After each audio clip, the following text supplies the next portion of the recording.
एक टाइम पर अरविंद केजरीवाल और उनकी पार्टी अपने मोहल्ला क्लिनिक की बात करती थी, अपने स्कूल के मॉडल की बात करती थी। लेकिन इस टाइम पर पूरा देश उनके मॉडल शॉप के स्कैम को लेकर बात कर रहा है। कोर्ट ने अरविंद केजरीवाल की 15 दिन की कस्टडी और बढ़ा दी, लेकिन ये नॉर्मल कस्टडी नहीं है, इनको जुडिशियल कस्टडी दी गई है। अरविंद केजरीवाल आम आदमी पार्टी के 5वें लीडर है, जिनको जेल भेजा गया है इसी सेम स्कैम के अंदर। अब जितनी भी ऑपोजिशन पार्टीज है, उनका सिर्फ यही कहना है कि इसके अंदर डायरेक्टली बीजेपी का हाथ है। बीजेपी अपनी पावर का मिसयूज कर रही है और जितने भी ऑपोजिशन के लीडर है उनको किसी न किसी तरीके से डिफेम कर रही है या फिर अरेस्ट करवा ले रही है। अब ये जो दिल्ली का लिकर स्कैम है, जिसके अंदर आम आदमी पार्टी के एक के बाद एक नेता अरेस्ट हो रहे हैं और दूसरी तरफ ऑपोजिशन जो बीजेपी को खुल के क्रिटिसाइज कर रही है, तो क्या ये सही है और क्या रियलिटी में डिक्टेटरशिप है या नहीं है, इस पर बात करेंगे। तो वीडियो को एंड तक जरूर देखना।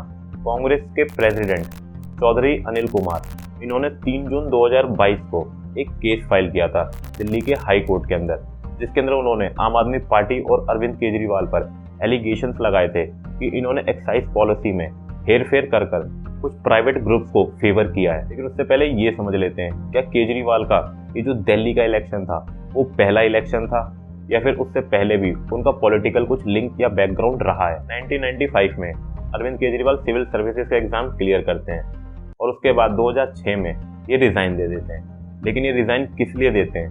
2006 में इनको केरला से एमएलए बनाया जाता है। सीपीएम पार्टी जो कि लेफ्ट की पार्टी है, वो अरविंद केजरीवाल को एमएलए बनाती है। लेकिन 16 मार्च 2011 को वो एमएलए की पोस्ट से रिजाइन दे देते हैं। लेकिन उस टाइम जो उस पार्टी के सेक्रेटरी थे और इस टाइम जो केरला के सीएम है पिनाराई विजयन, जो कि केजरीवाल को रोकने की कोशिश करते हैं और उनको प्रॉमिस करते हैं कि वो अगले इलेक्शन में उनको कैबिनेट की सीट देंगे। लेकिन उनको ये कहकर मना कर देते हैं कि मुझे किसी पार्टी के अंदर रहकर काम नहीं करना है, देश की सेवा करनी है। और 2011 में वो जाकर अन्ना हजारे के एंटी करप्शन मूवमेंट को ज्वाइन कर लेते हैं। उस एंटी करप्शन मूवमेंट से अन्ना हजारे के अलावा 2 नाम थे जो बहुत ज्यादा पॉपुलर हुए, एक तो अरविंद केजरीवाल और दूसरे हैं योगेंद्र यादव। अगस्त 2012 में कांग्रेस पार्टी अन्ना हजारे की डिमांड को मान लेती है, लेकिन अक्टूबर 2012 में अरविंद केजरीवाल और योगेंद्र यादव मिलकर एक पार्टी बनाते हैं जिसका नाम रखते हैं आम आदमी पार्टी। और 2013 में ये गवर्नमेंट बनाते हैं। हालांकि इनकी सीट पूरी नहीं आई होती, 28 सीटें आती है, लेकिन फिर भी ये गवर्नमेंट बनाते हैं। लेकिन ये गवर्नमेंट बनाते किसके साथ है?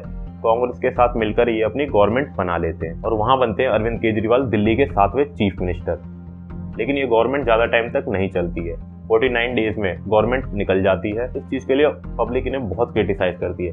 ये जिस पार्टी के साथ जुड़कर इन्होंने सरकार बनाई है, उसी पार्टी को क्रिटिसाइज कर इन्होंने अपना नाम बनाया था। और 2022 में ये पंजाब में भी गवर्नमेंट बना लेते हैं। लेकिन 2022 के इलेक्शन में इनके कुछ मेन चेहरे थे जो शुरू से इनके साथ थे, लेकिन उस टाइम पे इन्होंने इनको छोड़ दिया था। योगेंद्र यादव हो या फिर कुमार विश्वास हो, इन्होंने आम आदमी पार्टी छोड़ दी और एलिगेशंस लगाए कि अरविंद केजरीवाल सोलली पूरी पार्टी को रूल करते हैं और दूसरे किसी भी मेंबर की ना एडवाइस देते हैं ना उस पर ध्यान देते हैं। कुमार विश्वास ने तो यहाँ तक कहा था कि अरविंद केजरीवाल ने 2022 के इलेक्शन जीतने के लिए पंजाब के अंदर खालिस्तानियों से सपोर्ट और पैसा लिया था, उसी चीज को फेवर करने के लिए ये स्कैम हुआ है। इस स्कैम में जो सबसे पहला अरेस्ट हुआ था वो हुआ था पंजाब में गौतम मल्होत्रा, जो कि पंजाब के एक्स एमएलए के बेटे थे।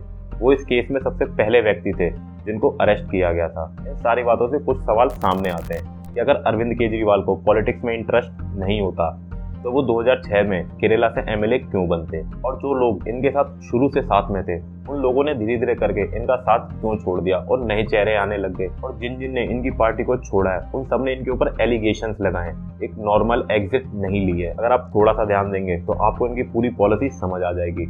और पार्टीज की तरह इन्होंने पॉजिटिव पे काम नहीं किया, इन्होंने नेगेटिव पर काम किया। सबसे पहला पैटर्न था किसी भी बड़े नेता को डिफेम करो, उसके बारे में कुछ भी बोल दो, चाहे तुम्हारे पास कोई सबूत हो या ना हो। एक टाइम था जहाँ इनके पास सोनिया गांधी और राहुल गांधी के खिलाफ बक्से भरकर सबूत थे, लेकिन कभी कंप्लेंट फाइल ही नहीं करी। वहीं दूसरी तरफ कभी अपने चेहरे पर इंक गिरवा लेना या फिर थप्पड़ खा लेना, इस तरीके से इन्होंने अपनी रीच बढ़ाई। जो लोग इनको नहीं भी जानते थे वो भी जानने लग गए। वहीं दूसरी तरफ जहां कांग्रेस ने इनके ऊपर स्कैम का केस किया था, वो इस टाइम पर इनका साथ दे रही है।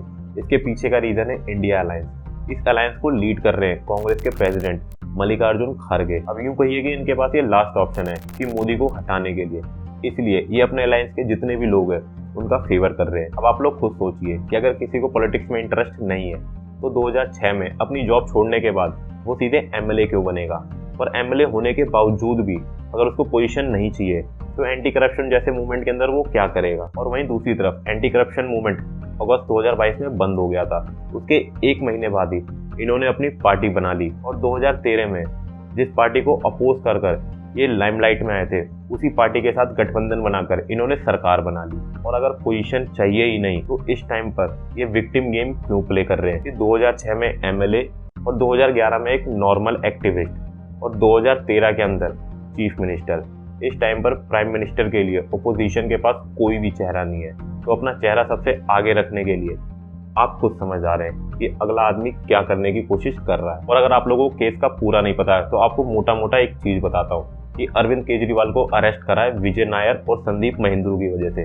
Sandeep Mahendru Indo spirit company के एमडी है और विजय नायर आम आदमी पार्टी के कम्युनिकेशन विंग के हेड थे। संदीप महेंद्रू ने अपने कन्फेशन में बताया कि विजय नायर ने उनकी बात अरविंद केजरीवाल से करवाई थी। यही रीजन है कि अरविंद केजरीवाल का नाम इस केस के अंदर जुड़ा हुआ है। बाकी अगर आपको लगे कि कोई इन्फॉर्मेशन गलत दी गई है तो डिस्क्रिप्शन में इनके सोर्सेज हैं, आप सोर्सेज पे जाके इसको चेक कर सकते हैं। बाकी अगर आपको वीडियो से वैल्यू मिली हो तो वीडियो को लाइक और शेयर करना ना भूलें और चैनल को सब्सक्राइब जरूर कर लें।